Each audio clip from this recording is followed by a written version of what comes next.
So the basic thing that you can do to keep a to-do list is what is called a priority list method. Now, this is just a doc, a Google Doc that you open up, and in this doc, that you can easily have accessible from anywhere. You can even do it from your phone, from a computer. You have a to-do list, and basically, you have bullet items, bullet points with each of the things that you need to get done. Now, you can color code these bullets by type of tasks, or such as, for example, you can have a color for things you have to do at home, for personal things, or you can color code by classes. And or remember, you can also keep separate lists if you prefer to do that. Now, uh, you also want to add these items by list by importance. So the items which are more important should be listed on top of others.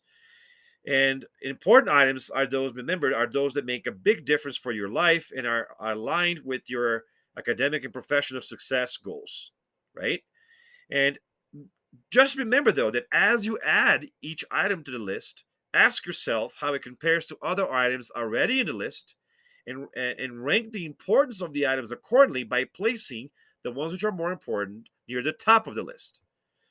Now, sometimes it can be hard to make these decisions, which is why in the previous videos, I talk about how to keep a uh, Heisenberg matrix in order to help you stay prioritized. And in those videos, there's an example video where I kind of do a to-do list of sorts with doing exactly that. And I prioritize by putting the more important things near the top. Another thing that you can do is add a parentheses next to each item where you actually add the due date. That lets you know how urgent something is.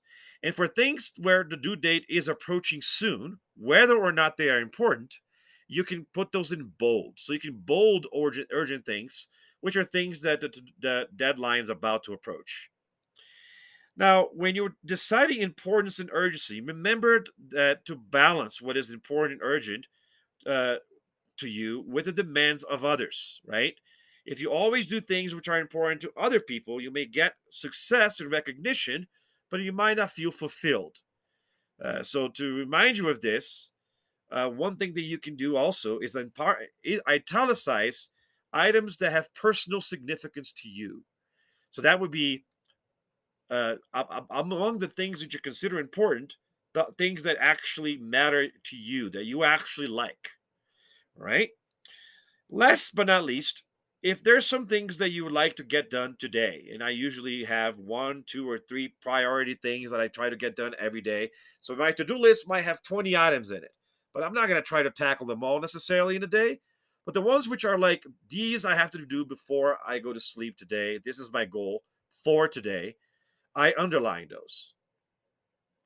Now, while you are ordering by importance and categorizing can help, sometimes your priorities can change. Or it can actually be time consuming and contrary to productivity to spend a lot of time organizing your to do list. And it can sometimes be hard for people to prioritize when they seem to have a lot of important things. So at that point, the term priority loses meaning when you have 20 items on your to do list, right? Or 20 things you might consider important, because how could you possibly have 20 important things? So many people find that it's better to identify each night or each morning two or key three tasks for the next day, and then make sure that these are the things that you do before anything else gets done, before you get busy or distracted with other things, before your willpower runs out. Finishing these things first can help you prevent you from getting distracted and help you accomplish a lot of what you want instead of a lot but nothing that matters to you. So remember, willpower and time are limited resources. So it's helpful to tackle the things that you want to get done first. That's why I underline those priority items of today. One thing else that's kind of cool too is that instead of removing items from your to do list, consider scratching them off. So basically, you can do that by striking through them. I'd like to do that because it's kind of motivating to see how much stuff I got done by scratching them off. And then each month, maybe I start my list over and delete the stuff that's been scratched off. And Some people prefer deleting items that they do not like, so because it become messy to have those scratch off items there, and I like that too. But sometimes I just move them down the list as I complete them and leave them scratched, and that way I can be motivated by seeing how much I've accomplished. Another thing that's kind of cool is considering break down larger tasks into smaller chunks or making sublists underneath each bullet, where you break down a task into smaller tasks that are more achievable or accomplishable in a manageable amount of time. Breaking down can be helpful because it can be more motivating than trying to tackle a huge project all at once.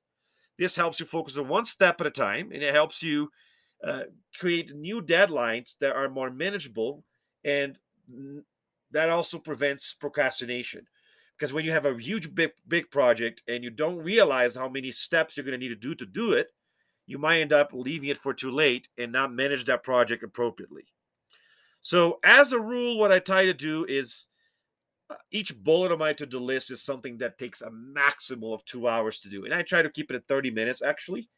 So if it's an assignment, something that takes more than 30 minutes to do, I'm going to break that down into chunks that I can do in 30 minutes, either by creating new tasks or subtasks underneath that bullet. So you know how you can actually have like a bullet that goes like this.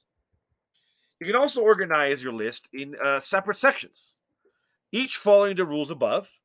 But you can have a section for things that you do routinely, which are things that you do every day, a section that are things for things that you have to do every week, a section for things that you have to do monthly, and one that has miscellaneous items which are not routine but are only done once.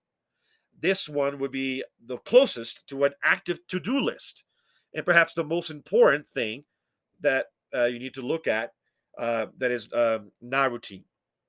So I call this my active to do list. Now, when you mark things off the list, you might also want to write down how long it took you to complete that task. This helps you keeps you accountable and helps you plan better in the future to give you a better idea of how long it takes you to do certain tasks and become help you become more productive. Now, of course, if you're going to do that, you're going to need to also combine this with like using a timer or a stopwatch to help you keep track of the amount of time that you're spending on each task. These are some ideas on how to create a really awesome to do list.